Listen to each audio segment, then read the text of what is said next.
साथियों, एक बहुत बड़ी खबर है। यह अनंतनाग की खबर को देखने के बाद सन्नाटा क्यों छाया हुआ है। आप खबर को देखिए। यह खबर अमर उजाला में छपी हुई है। अनंतनाग में आतंकियों के साथ मुठभेड़ में कर्नल, मेजर और डीएसपी शहीद और 2 जवान लापता।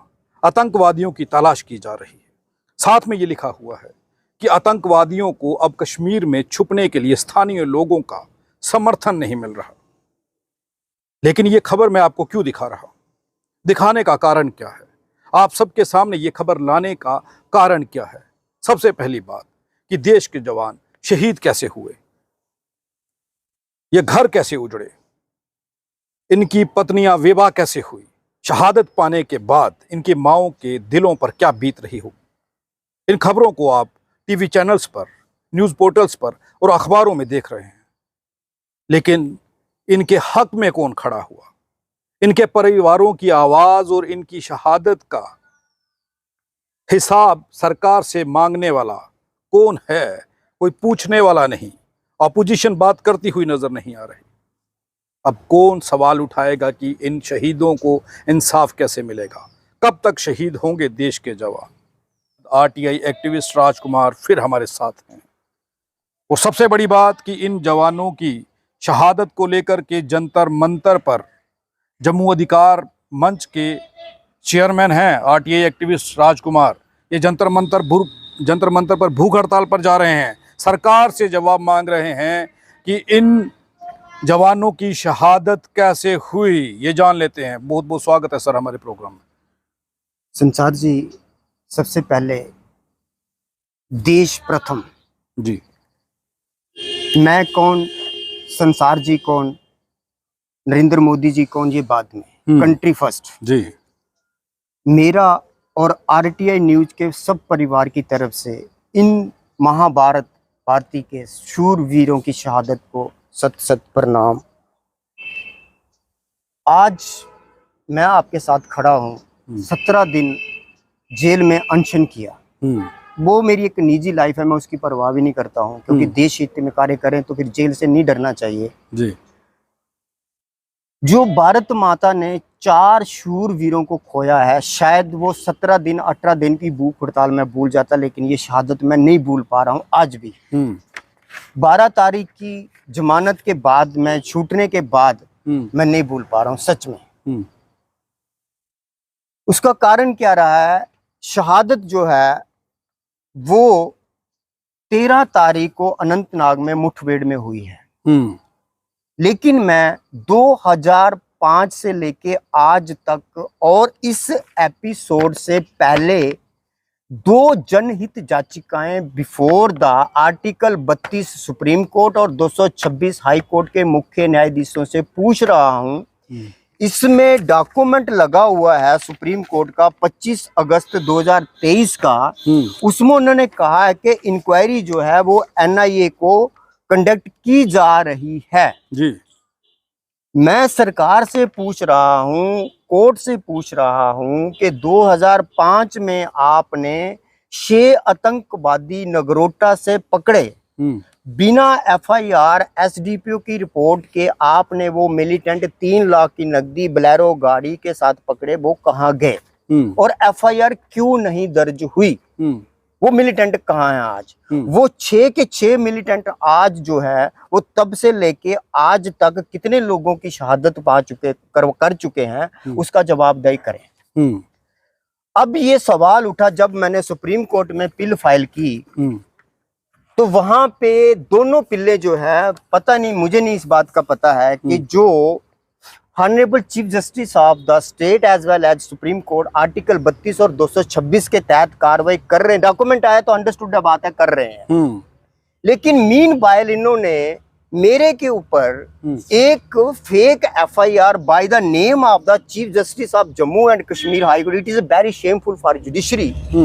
एक जज को मैं लेटर पिटीशन दे रहा हूं कि मेरे को इंसाफ दो, तो वो मेरे पे एफआईआर करवा रहा, और मुझे लग रहा है कि चीफ जस्टिस की कंसेंट के बगैर है और उसको पता ही नहीं। ये पुलिस के एसएसपी जम्मू और एसडीपीओ दोमाना की एक बहुत बड़ी साजिश है। मैं उसको इग्नोर कर रहा हूं क्योंकि मेरे को शहादत भूलनी नहीं जा रही। मैं इन शहादत के पीछे सुप्रीम कोर्ट के chief justice, defence minister, honourable president of the country और उनके साथ साथ मैं जम्मू कश्मीर के एलजी महोदय से पूछ रहा हूं कि इस शहादत का मुझे जवाब चाहिए। देश की 140 करोड़ की जनता आपसे जवाब चाहिए।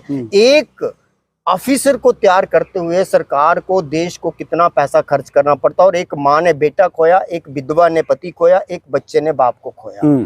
देश ने आज चार अधिकारी जिनको करोड़ों रुपया खर्च होता है एक आईपीएस अफसर को बनाने में और एक आईएएस ऑफिसर को बनाने में, एक मेजर रैंक का, एक आईपीएस ऑफिसर रैंक का जो है वो शहादत पा गए, इसका जिम्मेदार कौन? जबकि आपने 6 मिलिटेंट करोड़ों रुपए की रिश्वत लेके छोड़ दिया और आज तक उस आईपीएस ऑफिसर के ऊपर कार्रवाई नहीं की, जबकि आईपीएस एक सेम कैडर है। मैं जोड़ना चाहूंगा जहां पे आईपीएस के साथ जिस आईपीएस ऑफिसर ने ये मिलिटेंट छोड़े वो भी आईपीएस था, और एक आईपीएस अफसर है जो इनोसेंट है, हॉनेस्ट है, उसको एक सरकार के एक मतलब मिसलीडेड के साथ उसको मतलब घसीटा जा रहा है, और मेरे ख्याल कब उसका मर्डर हो जाए मैं नहीं जानता, लेकिन हो जाएगा। जिस तरह के ये मिस्टर बसंत रथ जी, जिन्होंने उसी आईपीएस कैडर के नीचे 23 साल सरकार को नौकरी दी, सरकार की सेवा की, और एक सच्चाई के ऊपर चलने के साथ आज उसकी हालत आप देख रहे हैं। मैं अपनी मौत आप ये कैसे कह सकते हैं कि बसंत रथ का हत्या हो सकती है? ये बड़ा खुलासा कर रहे हैं सर। मेरे पास कोर्ट का एक आर्डर है, उसमें उन्होंने क्लियर लिखा हुआ है कि आपको सरकारी मुलाजिम के खिलाफ कार्रवाई करनी है तो सीआरपीसी की 197 की परमिशन लेनी होगी सरकार से।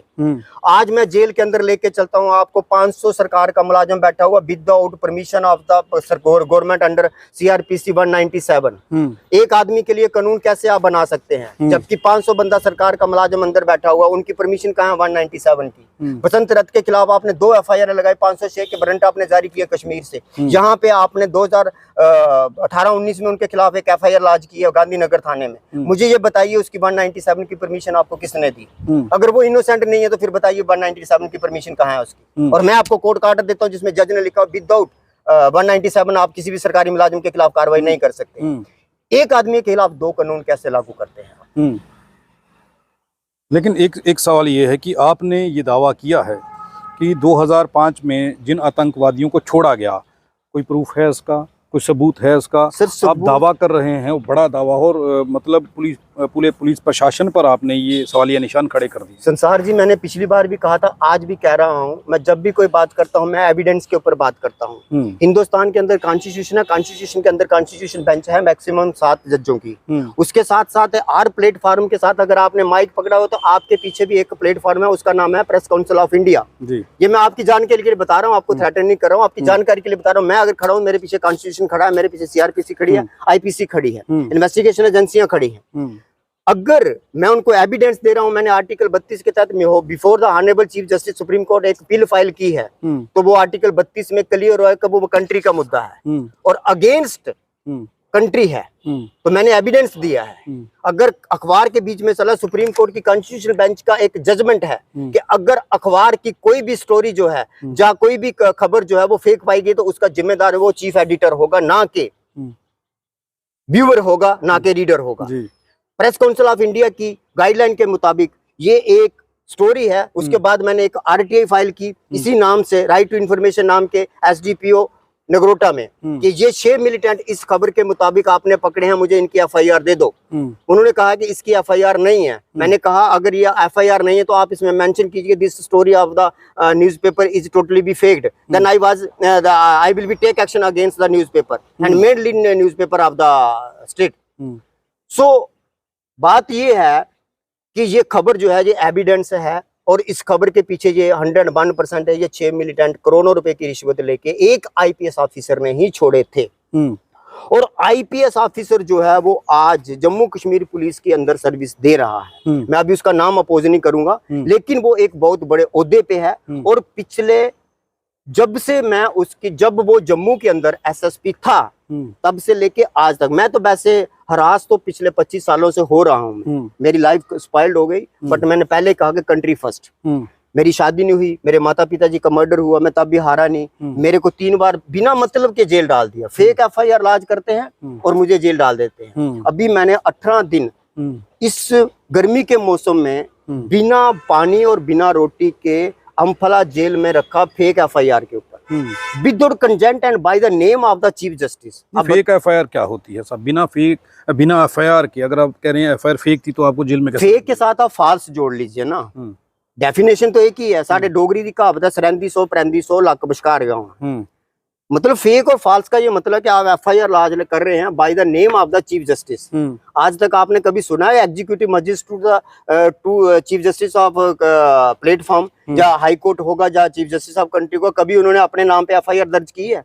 अब लेटर पिटिशन एक process and procedure of 1966 of the supreme court एक प्रोविजन है, उसके तहत मैं लेटर पिटिशन फाइल कर रहा हूँ आर्टिकल 32 के तहत और आर्टिकल सेक्शन 226 के तहत हाई कोर्ट और सुप्रीम कोर्ट में। अब सुप्रीम कोर्ट का चीफ जस्टिस जो है वो उसको एडमिट कर रहा है और हाई कोर्ट का चीफ जस्टिस जो है वो उसको एफआईआर में कन्वर्ट कर रहा है। अब सवाल ये कि मैं फॉल्स क्यों कह रहा हूँ, क्योंकि मेरे पास अभी तक चीफ जस्टिस और हाई कोर्ट के किसी भी जज की कंसेंट नहीं आई है कि चीफ जस्टिस ने ये एफआईआर लॉज करवाई है। अब अगर उसका पीए जो है या उसका सिविल सेक्रेटरीट जो है वो उसको एफआईआर करवा रहा है, तो जो चेक है, जो लेटर पिटिशन है by the name of the chief justice है, not by the name of the commissioner secretary as well as the private secretary of the chief justice, इसी लिहाज से वो फेक है और फॉल्स है और without consent of the chief justice है। When this matter will put off before the chief justice of the high court, then clear the consent of the chief justice is approval, yes or no.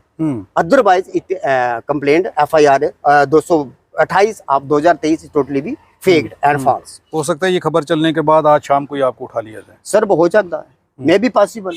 But मैं एक बात बता दूं संसार जी, जिस दिन देश की सपुत्री कल्पना चावला जी शहीद हुए थे, जब वो चंद्रयान पे थी, तो मेरे ख्याल से वो देश की आधी जनता को अपने साथ ले गए। मेरा मतलब ये नहीं कि मर्डर हो गए या हत्याएं हो गई या हो गई, मतलब देश के अंदर इलिटरेसी इतनी हो चुकी है कि कल्पना चावला के साथ आधी से ज्यादा पॉपुलेशन उस दिन खत्म हो गई थी। और मैं आपको एक बात बता दूं, मैंने 18 दिन without water without meal, it is a scientific fact. पूछ लीजिए, आप किसी एमबीबीएस डॉक्टर से पूछ लीजिएगा और जेल की रिपोर्ट ले लीजिएगा, 800 बंदों की रिपोर्ट है, एफआईआर भी फेक, इलीगल और हरासमेंट थी।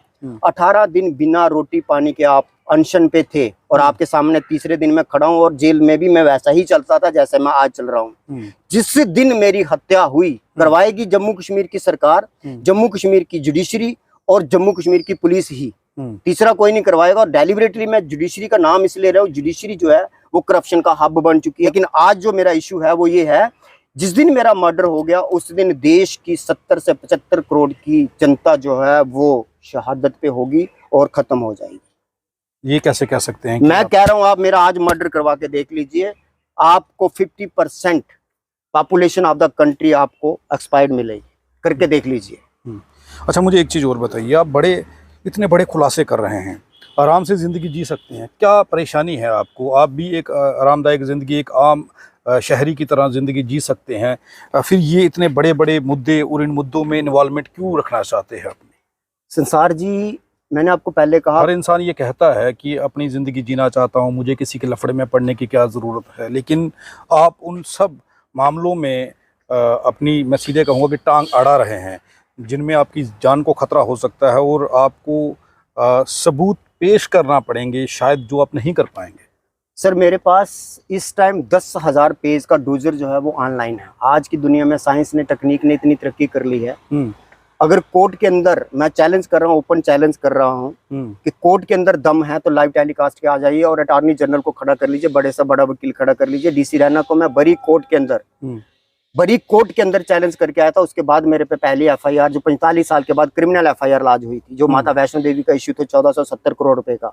इन हिंदू आस्था के ऊपर बोलचाल करने वाले लोगों ने माता वैष्णो देवी के साथ क्या किया, माता वैष्णो देवी इनको बख्शेगी नहीं। मेरी ताकत जो है वो स्पिरिचुअलिटी है। कहते हैं ना, boost is the secret of my energy, but spirituality is the power of my energy. मैं विधि के विधान से जुड़ा हुआ। अगर 2.5 साल के बच्चे के 40 ऑपरेशन हो सकते हैं तो राजकुमार की उम्र 48+ है। मुझे जन्म लिया तो मुझे मरना है।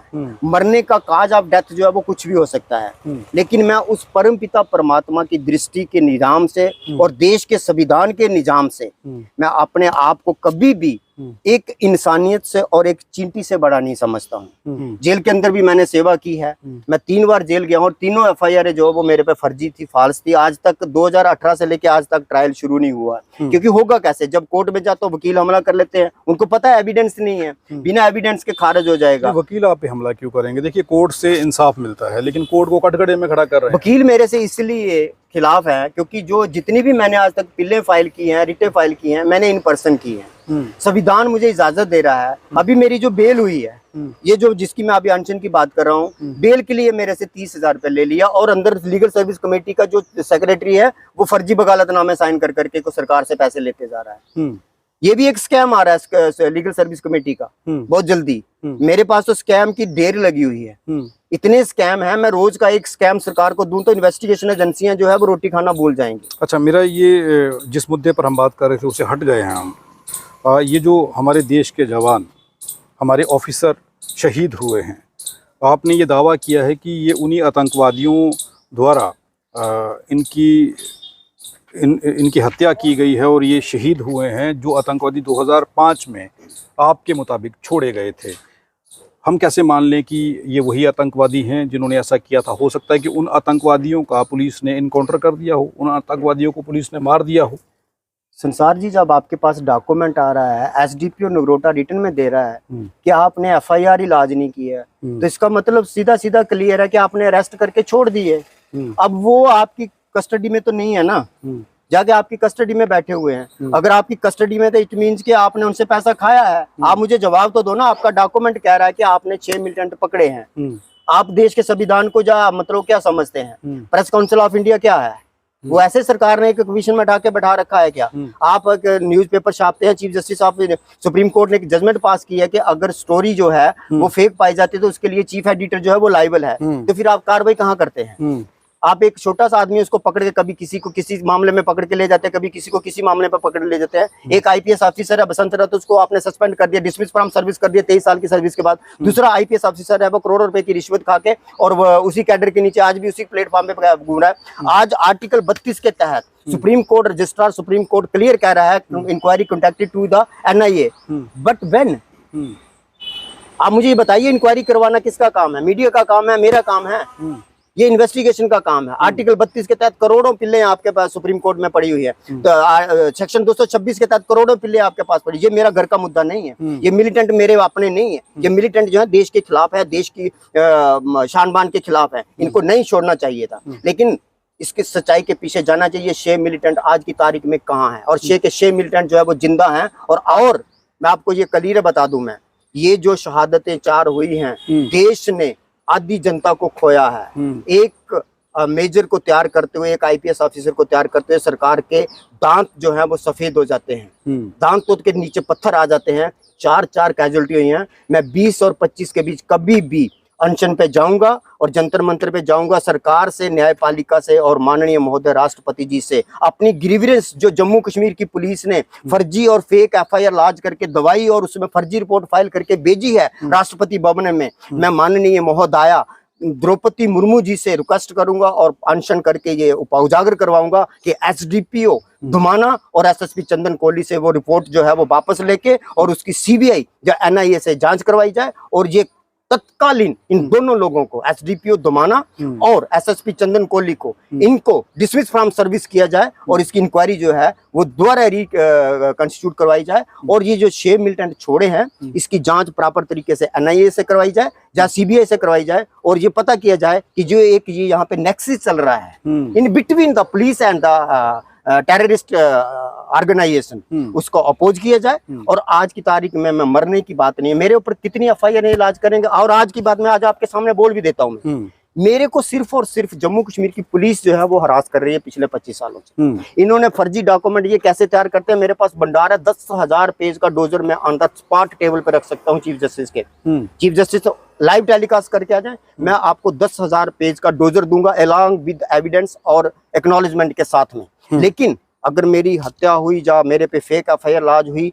या कोई भी तरह का इस तरह का एपिसोड आता तो इसके लिए पूरी तरह से जम्मू की पुलिस जो है वो इन्वॉल्व है। और स्पेशली जो इस टाइम रूलिंग एसएसपी है, एसडीपीओ है, इसमें से एक प्लस पॉइंट आया।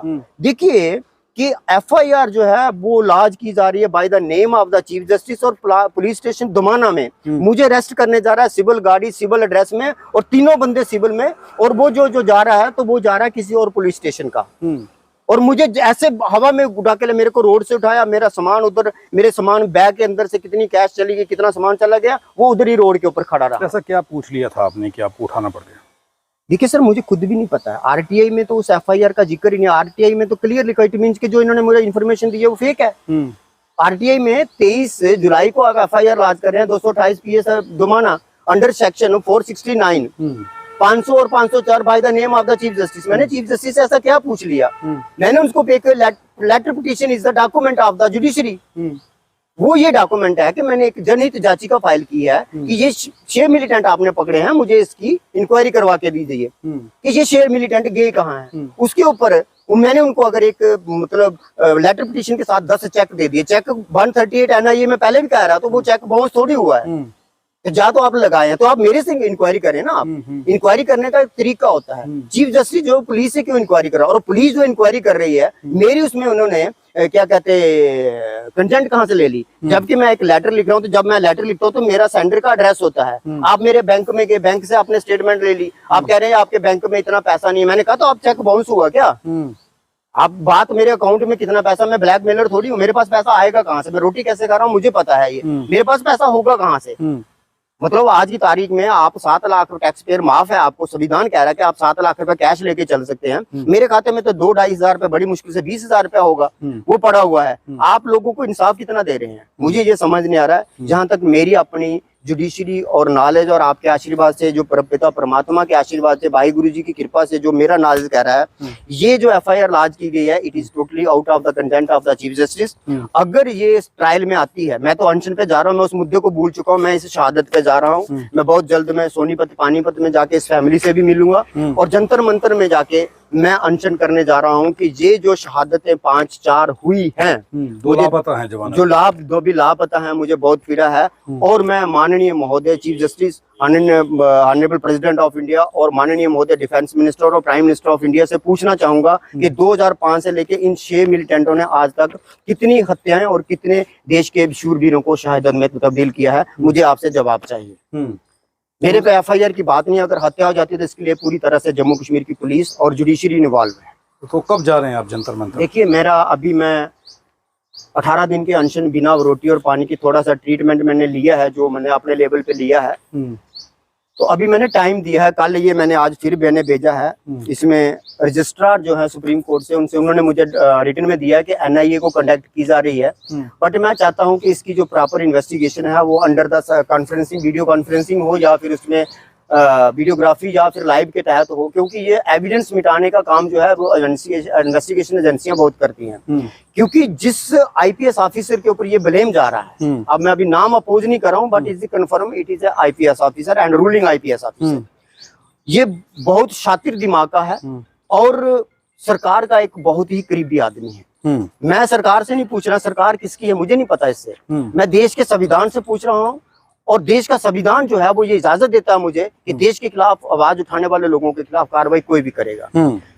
मैं उस आईपीएस ऑफिसर को छोड़ने वाला भी नहीं हूँ। उसको ये जवाब देना पड़ेगा कि ये जो शहादतें हुई हैं, मेरे ख्याल से उस आईपीएस ऑफिसर को आज ही डिटेन कर लेना चाहिए, आज ही, इमीडिएटली इफेक्ट से। क्योंकि ये शहादतें किसी के पुत्र, किसी के पति, किसी के पिता, और सबसे बड़ी बात ये है देश के जवान और सिपाही है। आज देश की आर्मी की कमर तोड़ने वाला ये आईपीएस ऑफिसर है। और ये जो 6 मिलिटेंट छोड़े हुए हैं, इनको मेरे ख्याल से देश कभी माफ नहीं करेगा। जी बहुत बहुत धन्यवाद हमारे साथ राजकुमार जी बात करने के लिए। सवाल अब ये है कि इस आरटीआई एक्टिविस्ट ने 17 दिन जेल में काटे और 17 दिन अनशन पर रहे।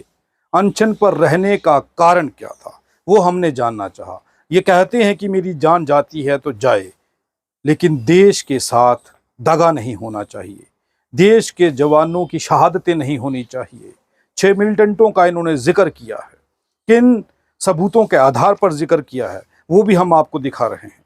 और जिन 6 मिलिटेंटों को छोड़ने की बात ये दावा कर रहे हैं, ये हो सकता है कि कई बार पुलिस प्रशासन या हमारी जो सरकारी गवर्नमेंट एजेंसियां हैं वो कई बार ऐसे मिलिटेंटों का इनकाउंटर कर देती हैं जो देश के लिए खतरा हों, उन्हें कभी रिकॉर्ड में नहीं रखा जाता। ऐसा हुआ है बड़ी बार, और हो सकता है कि उन मिलिटेंटों का इनकाउंटर हो चुका हो, लेकिन इन्होंने जो जवाब मांगा है उसमें ने वो जवाब नहीं मिल रहा जो जवाब ये मांग रहे हैं, जिसके चलते ये एक गंभीर आरोप लगा रहे हैं जम्मू कश्मीर पुलिस पर कि जम्मू कश्मीर पुलिस द्वारा वो 6 मिलिटेंट छोड़े गए थे, जिन 6 मिलिटेंटों ने अनंतनाग में हमारे देश के इन ऑफिसरों को शहीद किया है। आप देखते रहें आरटीआई इंडिया न्यूज़, लोकतंत्र का पहरेदार, ताकि हम पहुंचा सकें आप तक वो खबर जो नहीं पहुंच रही या फिर जो नहीं पहुंचाई जा रही। धन्यवाद।